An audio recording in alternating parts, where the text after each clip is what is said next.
सो hey everyone, welcome back. तो भाई क्या हाल चाल है आप सभी के। उम्मीद करते हो सभी लोग अच्छे होंगे, पढ़ाई भी कर रहे होंगे और मज़े भी कर रहे होंगे। तो यार आज की क्लास में हम लोग कंटिन्यू करेंगे इशू ऑफ शेयर्स चैप्टर को। तो वीडियो स्टार्ट करने से पहले एक इंपॉर्टेंट चीज़ मैं आपको बताना चाहता हूँ यार, कि जब भी इशू ऑफ शेयर चैप्टर को करोगे ना, तो यार ये चैप्टर एक थोड़ा सा टफ चैप्टर है और इसमें डाउट्स आपको आने लाजमी है। ठीक है, तो बहुत ही नॉर्मल बात है। अगर आपको डाउट्स आ रहे हैं, क्वेश्चंस आपको टफ लग रहे हैं, तो एक नॉर्मल सी बात है। ठीक है, तो आपको एक चीज़ समझनी है कि वीडियो जब भी आप देख रहे हो, बुक को सॉल्व कर रहे हो, एक तो नॉर्मल पढ़ने बैठो तभी वीडियो देखो। ठीक है, नॉर्मल आप पढ़ाई करने बैठो तो आप वीडियो जरूर देखो उस टाइम पर। और दूसरी चीज़ है, जब मैं क्वेश्चन को समझा रहा हूँ, जो क्वेश्चन का डिस्कशन पार्ट है ना, उसको आपने अच्छे से सुनना है। ठीक है, जो क्वेश्चन हैं इशू ऑफ शेयर्स चैप्टर के, ये थोड़े मुश्किल क्वेश्चन है, तो आपको क्या करना है, डिस्कशन पार्ट जो है वो ज़रूर समझना है, अच्छे से समझना है, फिर सोल्यूशन को समझना है। ये नहीं कि क्वेश्चन डिस्कशन पार्ट स्किप करा, जब मैं बुक में से क्वेश्चन समझा रहा होता हूँ उसको स्किप नहीं करना। उसको स्किप करोगे और सीधा सोल्यूशन पे आओगे तो आपको डाउट्स आने वैसे भी बहुत ज़्यादा नॉर्मल बात है। ठीक है, तो कोशिश करो स्टार्टिंग से लेकर एंड तक पूरा वीडियो देखो। 1x पर देखो, 1.5x 2x पर वीडियो को मत स्पीड अप करो। ठीक है, पेशेंटली वीडियो देखो, पढ़ाई करने बैठो। ठीक है, कोई जल्दबाजी का काम नहीं है। ठीक है, तो स्टार्ट करते हैं आज की क्लास को हम। तो आज की क्लास में हम लोग करेंगे ये 100th क्वेश्चन पर हम लोग आ चुके हैं इशू ऑफ शेयर्स चैप्टर के। और ये जो क्वेश्चन है आपका बोर्ड वालों का सैंपल पेपर, सीबीएसई वालों के सैंपल पेपर में आया था ये क्वेश्चन एक जमाने में। ठीक है, तो काफी अच्छा क्वेश्चन है, बहुत आराम से करना, मुश्किल नहीं है, इजी है, लेकिन ध्यान से करना। और ये वो क्वेश्चन है जिसमें वो हमारे को स्पेसिफिकली बोल रहे हैं, वो हमें स्पेशल इंस्ट्रक्शंस दे रहे हैं कि आप कॉल्स इन अरियर और calls in advance account open करो। तो यार अगर आप लोग मेरे से पढ़ रहे हो, आप लोगों ने नोटिस करा होगा, कोई भी क्वेश्चन हो, चाहे वो ये बोले या ना बोले, मैं कॉल्स इन अरियर और कॉल्स इन एडवांस के थ्रू ही आपको क्वेश्चंस करवा रहा हूँ। और मैं इसीलिए ही इसी मेथड से करवा रहा था। इसका रीजन शुरुआत से मेरे को पता था कि कभी कभी ना आपको वो बोलेगा ही बोलेगा कि आपको कॉल्स इन अरियर ओपन करो, तो हम क्यों दो मेथड सीखें, हम क्यों ना एक ही मेथड सीखें जो सभी क्वेश्चंस में चल जाएगा। तो इसीलिए हम लोग कॉल्स इन अरियर शुरुआत से ओपन करते आए हैं सभी क्वेश्चंस में। ठीक है, और ओपन करोगे कोई दिक्कत नहीं है, कोई मार्क्स नहीं कटते। तो ऐसे घबराना मत कि बोले ना बोले, नहीं बोले तो भी ओपन कर दो, बोल दे फिर तो हम ओपन वैसे भी हमें करना ही है। तो डिस्कस करेंगे क्वेश्चन को। कह रहे Saregama limited invited applications for issuing 80,000 shares. कितने शेयर्स इशू कर रहे हैं? 80,000।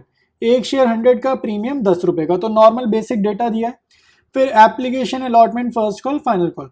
तो यहाँ पर उसने क्लियर बोला है, उसने बताया है कि इसमें प्रीमियम है 10 रुपए का, तो इसको हम बोलेंगे 20 + 10p। फिर आगे पढ़ेंगे, आगे कह रहे हैं application of 1,20,000 shares were receive. तो ज्यादा एप्लीकेशन आ गई, इशू 80,000 किया था, रिसीव ज्यादा कर ली। तो कितनी ज्यादा रिसीव कर ली? सरप्लस आ गया 40,000 एप्लीकेशन। ठीक है, सरप्लस क्या? 40,000 एप्लीकेशन बोल रहे हैं, एप्लीकेशन, रुपीज नहीं बोल रहे, एप्लीकेशन। ठीक है, तो फिर आगे पढ़ेंगे।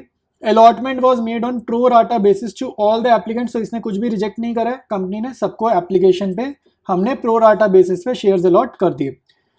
नेक्स्ट कह रहे हैं excess money received on application was adjusted on sums due on allotment. तो यही मतलब होता है प्रोराटा का, यही मतलब होता है कि एप्लीकेशन का पैसा आप अलॉटमेंट में एडजस्ट कर दो, एडवांस अगली कॉल में एडजस्ट कर दो।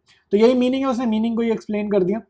फिर कह रहे हैं Dhwani who was allotted 1600 shares fail to pay allotment money and Sargam who applied. देखो, एक के अलॉटेड है, दूसरे शेयर होल्डर के अप्लाइड है। तो आपको समझना होगा चीजों को कि किसके अलॉटेड है, किसके अप्लाइड है। तो Sargam who applied for 6,000 shares did not pay the first call money. तो अभी मैं स्ट्रक्चर बनाऊंगा ना तो बहुत अच्छे से क्लियर होगा क्या चक्कर है इसमें। फिर कह रहे हैं these shares were forfeited immediately after first call. तो फर्स्ट कॉल के बाद फॉरफीचर करा जा रहा है। 2,000 of these shares including all shares of Dhwani were issued to Tarang for 95 per share as 80 paid up. तो री इशू की एंट्री बड़ी इंटरेस्टिंग गिवन है। तो री इशू की एंट्री में आपको रजिस्टर पे सोल्यूशन करते हुए लिख दूंगा एंट्री, और तब दोबारा एक्सप्लेन करूंगा।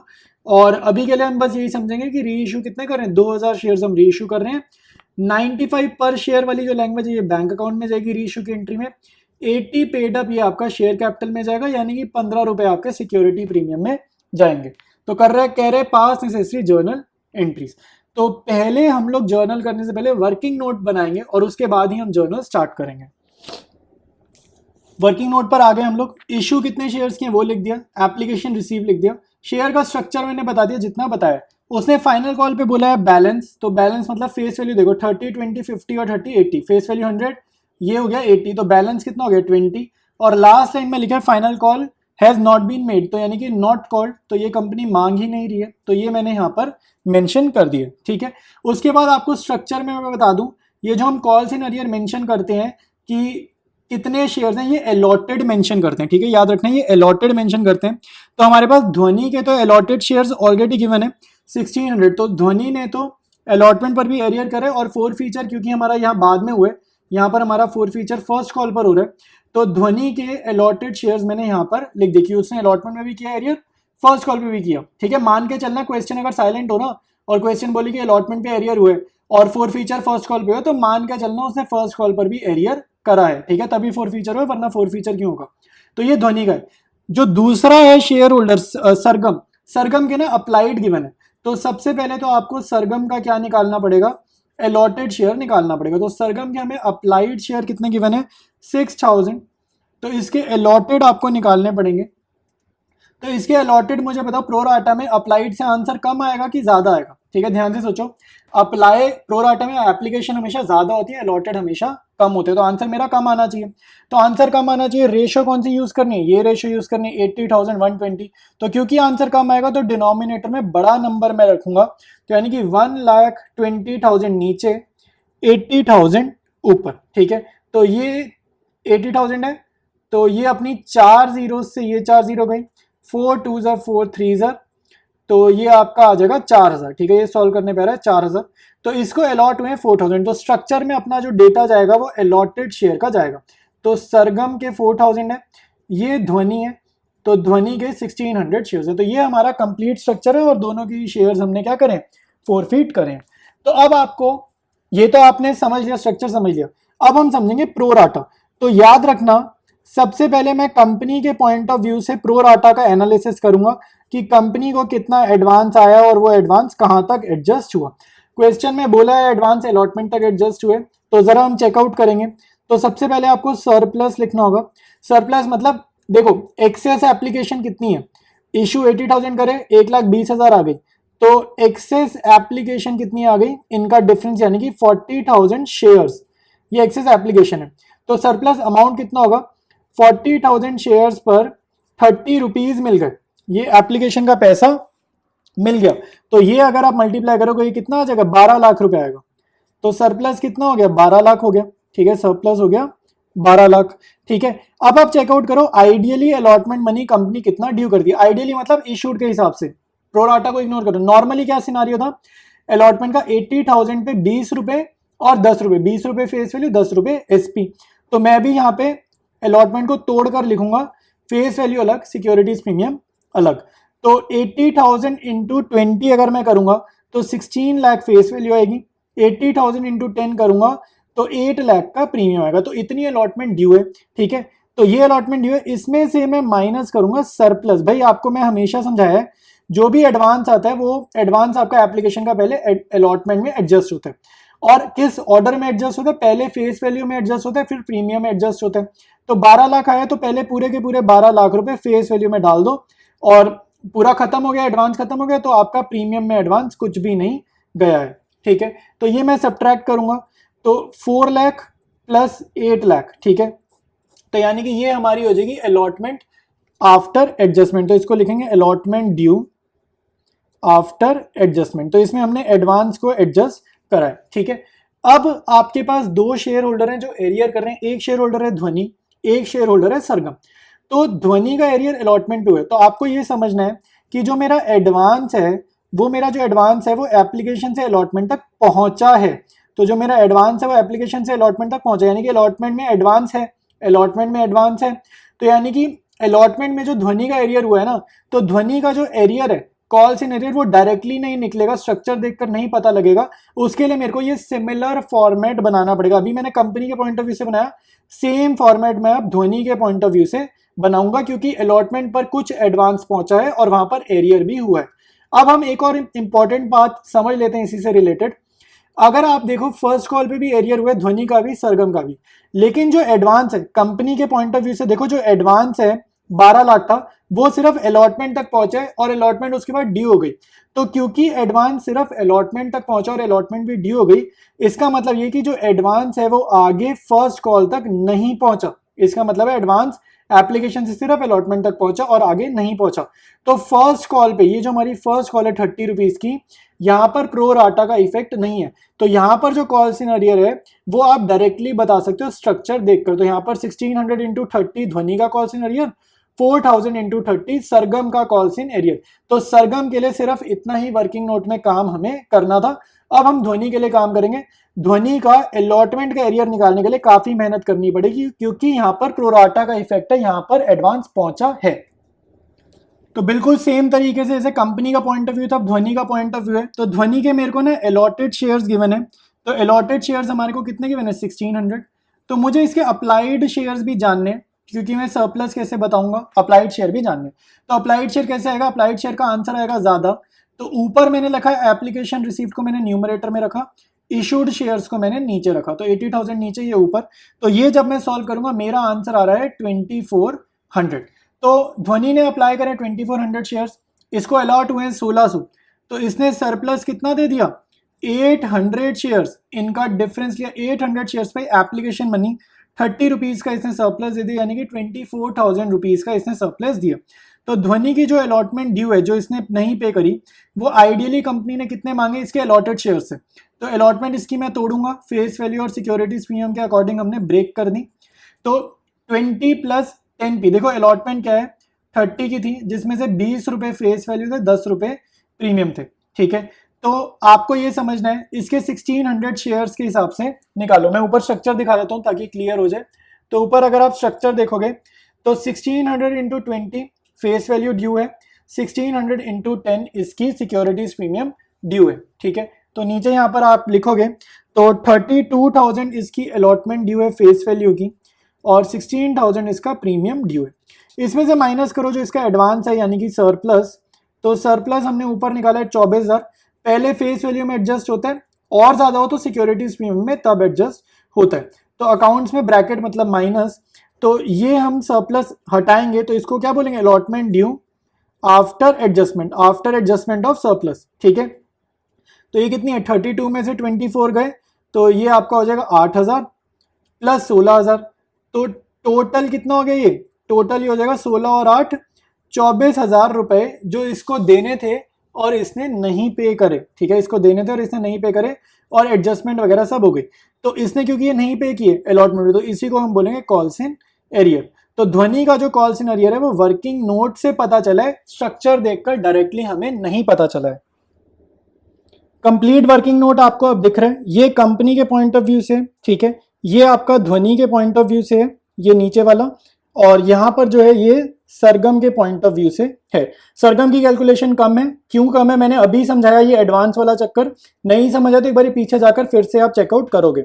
और ध्वनि की वर्किंग नोट की कैलकुलेशन क्यों ज्यादा है, वो भी ये एडवांस वाला जो रीजन है ना कि एडवांस अलॉटमेंट तक पहुंचा है, उस रीजन से ध्वनि की वर्किंग नोट में कैलकुलेशन ज्यादा है और सरगम की कम है। तो ये कंप्लीट वर्किंग नोट आपको दिख रहा है, यहीं से हमें डेटा उठाना है। और अब हम प्रिपेयर करेंगे जर्नल एंट्रीज, स्टार्ट करेंगे जर्नल। तो मैंने स्ट्रक्चर फिर से बना दिया। तो फर्स्ट एंट्री क्या होगी, पैसा रिसीव करने की।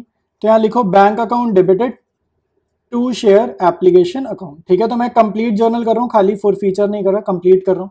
तो एप्लीकेशन रिसीव कितनी है, 1,20,000 मल्टीप्लाइड बाय 30। फर्स्ट एंट्री में एप्लीकेशन जितनी रिसीव होती है उससे एप्लीकेशन मनी को मल्टीप्लाई करते हैं।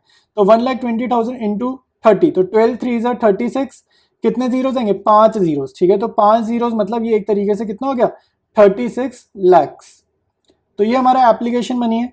नेक्स्ट होगा आपके पास share application account debited to share capital, और फिर जो एडवांस आ गया, एक्स्ट्रा आ गया, वो हम अलॉटमेंट पर भेज देंगे। ठीक है, वो हम अलॉटमेंट में कैरी फॉरवर्ड करेंगे। तो 36 लाख एप्लीकेशन है। शेयर कैपिटल का अमाउंट सुनो कैसे निकालोगे, हमेशा कोई भी क्वेश्चन हो शेयर कैपिटल का अमाउंट निकलेगा issued shares 80,000 multiplied by face value application को। तो एप्लीकेशन का फेस वैल्यू यहाँ पे 30 है, तो 8 3 24।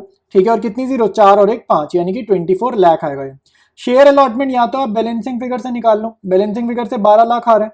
ठीक है, अदरवाइज बेटर तरीका यह है कि वर्किंग नोट में जो मैंने कंपनीज पॉइंट ऑफ व्यू निकालता वहां से निकाल लो, और 40,000 शेयर्स, 1,20,000 में से 80,000 के 40,000 शेयर पे 30 रुपए सरप्लस आया था ना, ये कंपनीज पॉइंट ऑफ व्यू का वर्किंग नोट जो है सरप्लस, ये वहां से मैंने देखा है, ठीक है। तो इनको मल्टीप्लाई करोगे तो भी 12 लाख आ जाएगा। इस क्वेश्चन का वर्किंग नोट देख लो, जर्नल पे सीधे अगर स्किप कर कर आए हो तो नहीं समझ आएगी, पहले जाके वर्किंग नोट समझो, फिर जर्नल एंट्रीज आपने समझनी है।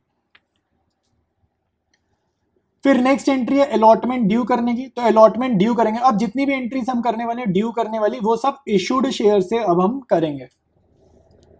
तो अलॉटमेंट ड्यू करेंगे भाई, तो यहां पर लिखेंगे share allotment account debited. Company अब अलॉटमेंट पर पैसे मांग रही है पब्लिक से, तो टू शेयर कैपिटल, और अलॉटमेंट में प्रीमियम भी है तो टू सिक्योरिटीज प्रीमियम अकाउंट, ठीक है। तो 80,000 शेयर्स पर अलॉटमेंट मनी टोटल है 30 का, जिसमें से 80,000 शेयर्स पर 20 रुपए है फेस वैल्यू शेयर कैपिटल, 10 रुपए का प्रीमियम है, वो आपका यहाँ पर चला जाएगा। तो 8 3 से 24, तो 24 लाख की टोटल अलॉटमेंट है, 16 लाख शेयर कैपिटल और 80,000 इंटू 10 8 लाख रुपीज का सिक्योरिटीज प्रीमियम, ठीक है। अब यहाँ पर आप जब पैसा रिसीव करोगे तो स्ट्रक्चर से ही पता चल रहा है कॉल्स इन अरियर हो रहा है, ठीक है। तो जब हम एंट्री करेंगे तो यहाँ पर लिखेंगे बैंक अकाउंट डेबिट, और क्योंकि स्ट्रक्चर देखकर पता है ये हमारे को कि यहाँ कॉल्स इन एरियर होना है और ध्वनि ने करना है, तो यहाँ लिखेंगे कॉल्स इन एरियर अकाउंट, और ये इसकी जो अमाउंट है वर्किंग नोट से हम देखेंगे, और वर्किंग नोट एक बार ही देखेंगे तो यहाँ पर हम अमाउंट लिखेंगे, और यहाँ पर लिखेंगे टू शेयर अलॉटमेंट, ठीक है। तो बहुत ध्यान से यहाँ पर आप अमाउंट लिखोगे। पहले आप देखो सेकेंड एंट्री और थर्ड एंट्री को कंपेयर करो। सेकेंड एंट्री में कह रहा है अलॉटमेंट टोटल 12 लाख आप ऑलरेडी रिसीव कर चुके हो, तो आपने मंगाई कितनी है 24 लाख ड्यू करी, जिसमें से पहले ही 12 लाख आ गए, तो यानी कि अलॉटमेंट में क्या जाएगा 24 लाख माइनस जो एडवांस पहले आ गया उसको माइनस किया, तो यानी कि 12 लाख अब हम एक्सपेक्ट कर रहे हैं, जिसमें से ध्वनि एरियर करेगी, ठीक है। तो अब देखेंगे ध्वनि कितना एरियर करेगी, और बैंक की फिगर हमेशा बैलेंसिंग फिगर से आपने निकालनी है।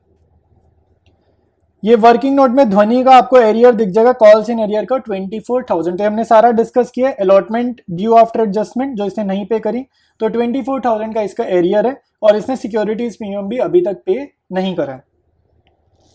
तो यहां पर लिखो 24,000 रुपीज, और बैंक की फिगर कैसे है, बैलेंसिंग फिगर, तो 11 लाख और 24,000 हटाएंगे तो 76,000, तो 12 लाख में से 24,000 गए, तो ये अपनी बैलेंसिंग फिगर आ गई। अभी तक कुछ फोर फीचर वगैरह नहीं करना है। तो नेक्स्ट क्या एंट्री होती है भाई हमारी, फर्स्ट कॉल ड्यू करने की एंट्री होती है। तो फर्स्ट कॉल ड्यू करते हैं, शेयर फर्स्ट कॉल, और इस क्वेश्चन में फाइनल कॉल है नहीं, तो share first call account debited, और प्रीमियम वगैरह कुछ है नहीं, तो टू शेयर कैपिटल। ड्यू की एंट्रीज हमेशा याद रखना इशूड शेयर से करेंगे।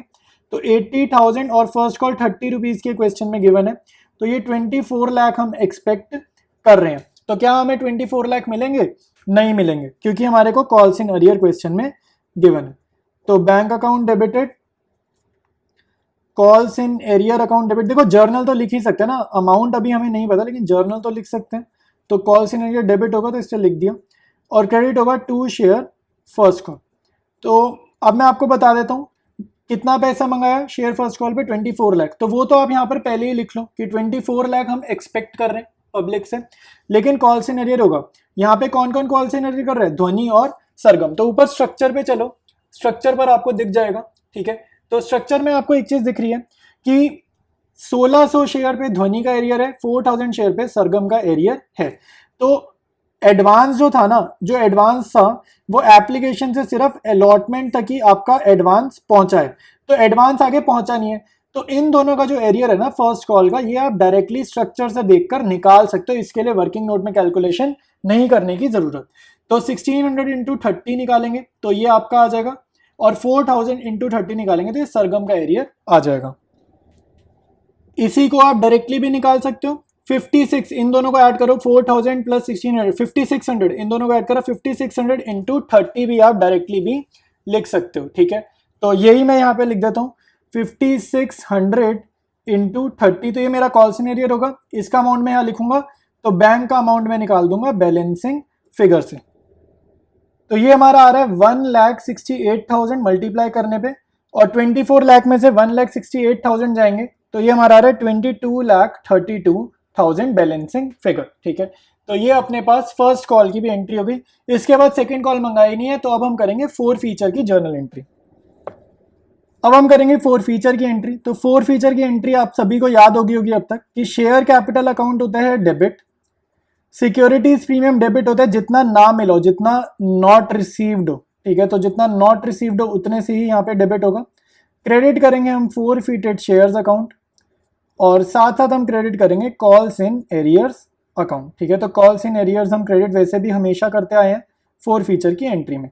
शेयर कैपिटल में देखो क्या आता है भाई, शेयर कैपिटल में आती है फेस वैल्यू, ठीक है। और फेस वैल्यू कौन सी, जहां पर फोर फीचर हो रहा है वहां तक की फेस वैल्यू। तो फोर फीचर यहां पर हो रहा है, आगे नहीं हो रहा, ये 20 रुपए इग्नोर करो, फोर फीचर फर्स्ट कॉल पे हो रहा है, तो यहां तक की फेस वैल्यू कितनी है 30 + 20 + 30, ठीक है। तो ये कितना हो गया 80 हो गया। प्रीमियम को नहीं गिनते, फेस वैल्यू मतलब प्रीमियम हटा के 30 + 20 + 30 80 रुपीज होगी फेस वैल्यू। और फोरफिटेड शेयर्स को टोटल करा तो ये कितना है 5600, ठीक है। तो 5600 इंटू 80 करेंगे तो ये अपना सॉल्व करके आ रहा है 4,48,000 rupees. Securities premium not received वाला, तो ध्वनि का आप 1600 इंटू 10 यहाँ पे डायरेक्टली निकाल सकते हो, क्योंकि जो एडवांस था वो सिर्फ फेस वैल्यू तक पहुंचा था, प्रीमियम तक नहीं पहुंचा था। या फिर आप वर्किंग नोट में देखकर भी निकाल सकते हो कि 16,000 का प्रीमियम मंगाया था और 1 रुपए का भी प्रीमियम रिसीव नहीं हुआ, क्योंकि जो एडवांस था वो यहीं एप्लीकेशन वाले यानी कि फेस वैल्यू तक ही पहुंचा था। तो 1600 इंटू 10, 16,000 का एडवांस नॉट रिसीव्ड है और सरगम का प्रीमियम रिसीव्ड है, इसलिए वो ये मेंशन नहीं करेंगे। प्रीमियम हमेशा नॉट रिसीव्ड वाला आपकी फोर फीचर की एंट्री में आता है, ठीक है। याद रखना, अगर कंपनी प्रीमियम रिसीव करे तो उसको टोटली इग्नोर करते हैं। तो सरगम ने जो प्रीमियम दिया उसको इग्नोर करा, ध्वनि ने जो प्रीमियम नहीं दिया उसको जर्नल में मेंशन कर दिया, ठीक है। उसके बाद कॉल सिनेरियर की एंट्री, यहां पर कॉल सिनेरियर कितना था, यहां पर वर्किंग नोट से देखा था हमने, अलॉटमेंट पे कॉल सिनेरियर था 24,000 का, और यहां पर जो कॉल सिनेरियर था वो कितना था 1,68,000 का, ठीक है। तो इन दोनों को अगर हम ऐड करेंगे तो कॉल सिनेरियर अपना आ रहा है 1,92,000 रुपीज का, ठीक है। और ये अब आप बैलेंसिंग फिगर से निकाल सकते हो बहुत इजीली, ठीक है। बैलेंसिंग फिगर से निकाल सकते हो, या फिर फोरफिटेड शेयर मतलब कंपनी ने कितना कमाया, तो कंपनी ने वही कमाया जितना पैसा कंपनी ने रिसीव करा है टोटल, ठीक है। तो बैलेंसिंग फिगर मेरी सजेशन रही है, अगर आपको टॉपिक मुश्किल लग रहा है, फोर फीचर की एंट्री मुश्किल लग रही है, तो आप बैलेंसिंग फिगर से निकाल सकते हो। अदरवाइज मैं आपको लॉजिक वाला तरीका भी बता देता हूँ। तो लॉजिक वाला तरीका ये होता है कि कितना पैसा रिसीव किया है। तो ध्वनि ने तो क्या किया है, सिर्फ अप्लाइड शेयर पर एक ही बार पैसा दिया ध्वनि ने, ठीक है। ये मैं ध्वनि का निकाल रहा हूं। तो अप्लाइड शेयर इसके कितने थे 2400, और उसने इसके ऊपर सिर्फ एप्लीकेशन मनी दिया एक ही बार, और उसके बाद इसने कभी कंपनी को नहीं दिया। तो 2400 इंटू 30, तो इसका कितना है 24 3 72 30, और इसमें से एक भी पैसा क्या सिक्योरिटीज प्रीमियम में गया है, नहीं गया। इसका जो एडवांस है वो सिक्योरिटीज प्रीमियम में नहीं गया। तो इससे जितना भी पैसा मिला सारी कमाई होगी, क्योंकि सिक्योरिटीज प्रीमियम में अगर जाता तो वो हमें इसमें से माइनस करना होता है, ठीक है। टोटल फॉर्मूला क्या होता है, फॉर्मूला पता ये होता है टोटल अमाउंट रिसीव्ड, देखो फोरफिटेड शेयर में क्या अमाउंट जाता है उसका फॉर्मूला होता है total amount received minus amount paid towards securities premium. तो इसमें से ध्वनि का एक भी पैसा सिक्योरिटीज प्रीमियम में नहीं जमा हुआ है, तो जितना भी मिला है वो 72,000 है। तो ध्वनि के पूरे 72,000 यहाँ पे जाएगा। और सरगम का तो प्रो राटा से कोई लेना देना नहीं है, क्योंकि बहुत बाद में एरियर हुए। तो इसने कितना दिया, एप्लीकेशन भी दिया, इसने अलॉटमेंट भी दिया। तो 4,000 इंटू 30 और 20 यानी कि 50, तो 4,000 इंटू 50 आप यहां पर लिख दोगे, तो ये सरगम से कितना कमाया वो आ जाएगा, ध्वनि से कितना कमाया ये रहा। ये बेसिकली ध्वनि से क्या कमाया है और ये हमने सरगम से क्या कमाया है, ये वो फिगर है, ठीक है। तो अब जरा आप यहाँ बैलेंसिंग फिगर से लिख लो, या इन दोनों को लॉजिकली करो सॉल्व और वो लिख दो, एक ही बात है। तो यहां पर आपका आंसर आएगा 2,72,000 रुपीज। ये मैंने यहां पर लैंग्वेज लिखी है आप लोगों के लिए स्पेशली। क्वेश्चन में हमें बताया जा रहा है री इशू से रिलेटेड कि 2000 शेयर री इशू हो रहे हैं, सारे के सारे ध्वनि के शेयर री इशू हो रहे हैं, और किस रेट पर री इशू हो रहे हैं वो यहां पर लिखा है। तो री इशू की एंट्री में यहां कर देता हूं bank account debited to share capital, ठीक है। Bank account debited to share capital, और आपको ये रीड करना आना चाहिए 95 पर शेयर, मतलब ये बैंक में जाएगा 95 मल्टीप्लाइड बाय कितने शेयर्स री इशू हैं 2000 शेयर्स, तो ये यहां जाएगा। और 2000 मल्टीप्लाइड बाय 80 पेड अप है ना, ये यहां पर आएगा। और उसके बाद प्रीमियम आपका बैलेंसिंग फिगर में पहुंच जाएगा, ठीक है। तो सिक्योरिटीज प्रीमियम बैलेंसिंग फिगर में देखो 80 का शेयर है, 95 में बेचा, तो सामने वाले ने महंगा क्यों खरीदा, क्योंकि कुछ बात होगी, हमारे शेयर की रेपुटेशन है, कंपनी की रेपुटेशन है, तो 15 रुपए महंगा गया। तो 2000 इंटू 15 जाएगा सिक्योरिटीज प्रीमियम में। तो ये आपका सॉल्व करके आ रहा है 1,90,000। 2000 इंटू 80 कितना है 1,60,000। 2000 इंटू 15 कितना है 30,000 रुपीज। ठीक है, तो अभी तक अगर आप देखोगे तो ये जो ऑल ऑफ ध्वनिज है इसका तो कोई रोल ही नहीं है।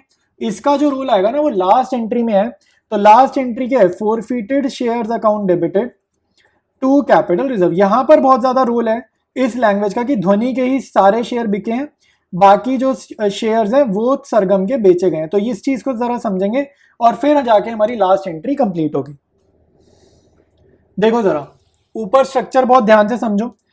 देखो यहां पर ध्वनि के शेयर पे कितना कमाया 72,000 कमाया, और ये जो थी कमाई थी, ये वाली जो कमाई थी ये थी सरगम के शेयर्स पे। तो आपको ये समझना है कि प्रॉफिट ऑन ध्वनि शेयर क्या है।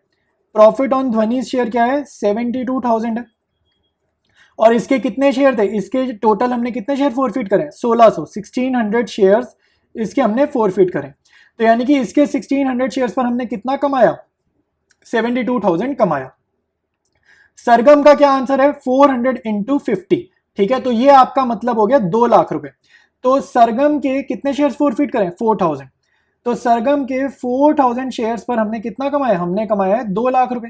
ठीक है, तो सरगम के एक शेयर पर कितना कमाया, सरगम के एक शेयर पे कमाया है 2 लाख, और ये यूनिटरी मेथड की तरह इधर जाके हो जाएगा डिवाइड। तो ये डिवाइड किया, 3 0 से 3 0 गए तो 200/4, तो ये आ जाएगा 50 रुपए। तो इसके एक शेयर पे कितना कमाया है 50 रुपए। ठीक है, अब आपको ये समझना है कि री इशू कितने हुए टोटल शेयर्स। तो री इशू हुए 2000 शेयर्स री इशू करें, जिसमें से कह रहे ध्वनि के सारे शेयर री इशू हो गए। तो 2000 में से अगर ध्वनि के सारे शेयर्स री इशू हो गए, तो 2000 में से अगर ध्वनि के 1600 शेयर्स हैं, तो रिमेनिंग शेयर 2000 में से 1600 किसके हैं ध्वनि के, तो रिमेनिंग 400 शेयर्स ऑब्वियसली किसके होंगे सरगम के। तो अब लास्ट एंट्री करने के लिए, कैपिटल रिजर्व वाली एंट्री करने के लिए आपको ये समझना है कि ये जो री इशूड शेयर्स हैं इनके ऊपर कंपनी ने क्या कमाई करी है।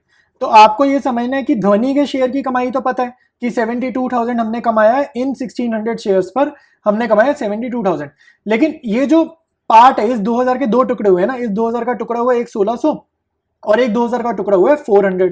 तो इस 1600 पे क्या कमाया ये तो पता है, लेकिन इस 400 पे क्या कमाया ये नहीं पता है। तो उसके लिए मैं ये वर्किंग बना रहा था, ये सरगम की वर्किंग है। ठीक है, तो ये सरगम की वर्किंग है।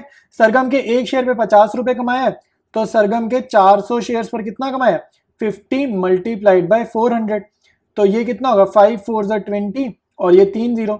तो सरगम से हमने कमाए हैं 20,000 रुपए। ये पूरी कमाई नहीं है, पूरी कमाई तो 2 लाख थी। जितने री इशू हो रहे हैं ना, हमें सिर्फ री इशूड शेयर पर कितना कमाया वो डेटा इंपॉर्टेंट होता है। तो यहां पर आपको समझ में आया कि ये जो 2000 शेयर हैं उसके दो टुकड़े हुए, एक 1600 एक 400। तो 1600 पे कमाया 72,000, 400 शेयर्स पे कमाया 20,000। तो टोटल प्रॉफिट ऑन री इशूड शेयर्स कितना हो गया, टोटल प्रॉफिट ऑन री इशूड शेयर्स कितना हो गया भाई। और मैंने सारी टर्म्स कंडीशंस को फॉलो करा है कि ध्वनि के सारे शेयर्स ले लिए और रिमेनिंग शेयर सरगम के ले लिए। तो ध्वनि के शेयर पे कमाया है 72,000 1600 शेयर पे, और सरगम के रिमेनिंग शेयर्स पे कमाया है 20,000 रुपए। ठीक है, तो यहाँ एक 0 और आएगा। तो टोटल मैंने कितना कमाया 92,000 मैंने कमाया है। तो ये जो था वर्किंग नोट था री इशू से रिलेटेड। ठीक है, तो कंप्लीट वर्किंग नोट है ये री इशू से रिलेटेड। तो यहां से ये 92,000 बहुत इंपॉर्टेंट फिगर है जो हमारे को लेकर जानी है अपनी जर्नल एंट्री में। तो ये मैं लास्ट एंट्री पे आ गया कि भाई री इशूड शेयर्स पे कमाया 92,000 है। ये री इशू की एंट्री में कोई डिस्काउंट दिया क्या, नहीं दिया, 1 रुपए का भी डिस्काउंट नहीं दिया। तो -0 और पूरा का पूरा 92,000 आपका चला जाएगा कैपिटल रिजर्व में। ठीक है, तो ये सारी जर्नल एंट्रीज थी इस क्वेश्चन में। मैं सभी जर्नल एंट्रीज आपको एक बार जूम आउट करके शो कर देता हूं। तो ये फर्स्ट पेज है, इस पे आपको 6 जर्नल एंट्रीज दिख रही हैं। ठीक है, ये सेकंड पेज है, इस पे आपको रिमेनिंग जर्नल एंट्रीज दिख रही है 7th 8th और 9th। ठीक है, तो ये हमारा मेन काम था इस क्वेश्चन का। कोई भी डाउट आ रहा है एक बार पीछे जाकर वीडियो आप फिर से देखो। कोई भी डाउट आ रहा है पहले खुद से एक बार समझने की कोशिश करो, क्योंकि जो क्वेश्चन है वो कॉम्प्लिकेटेड है। तो डाउट आना बहुत ही कॉमन चीज है, तो घबराओ मत कि अगर आपको डाउट आ रहे हैं ये चैप्टर या प्रो राटा के क्वेश्चन टफ लग रहे हैं, तो बहुत ही नॉर्मल बात है ये। फिर भी नहीं क्लियर हो रहा तो नीचे आप मेरे से कमेंट्स में पूछ सकते हो, मैं कोशिश करूंगा आपके सभी डाउट्स सो ऑलराइट एवरीवन, तो आज की वीडियो में इतना ही पढ़ेंगे। कोई भी डाउट आपको आ रहा है, कोई भी सजेशन है, आप नीचे कमेंट्स में ज़रूर लिखो। मैं सारे कमेंट्स रीड करता हूँ, कोई भी मेरे को डाउट दिखता है तो मैं उसको रिप्लाई ज़रूर करता हूँ। कोई भी आपकी सजेशन होगी कि नेक्स्ट वीडियो कैसा बनाना है, कोई आपको माइंड में कुछ भी क्वेरी आ रही, कुछ भी आ रही है, आप नीचे कमेंट्स में लिखो और मैं आपकी सजेशन को भी कंसीडर करूँगा। ठीक है, तो वीडियो अच्छा लगा तो यार मैं देखता हूँ यार आप लोग लाइक नहीं करते, तो वीडियो को लाइक ज़रूर करा करो और चैनल को अपने दोस्तों यारों के साथ शेयर करो। ठीक है, मेरे को यूट्यूब एनालिटिक्स में दिखता है वीडियो पे वॉच टाइम आ रहा है, सब कुछ आ रहा है, लेकिन आप लोग लाइक नहीं करके जा रहे हो। ठीक है, तो वीडियो अच्छा लग रहा है तो और लाइक ज़रूर करो।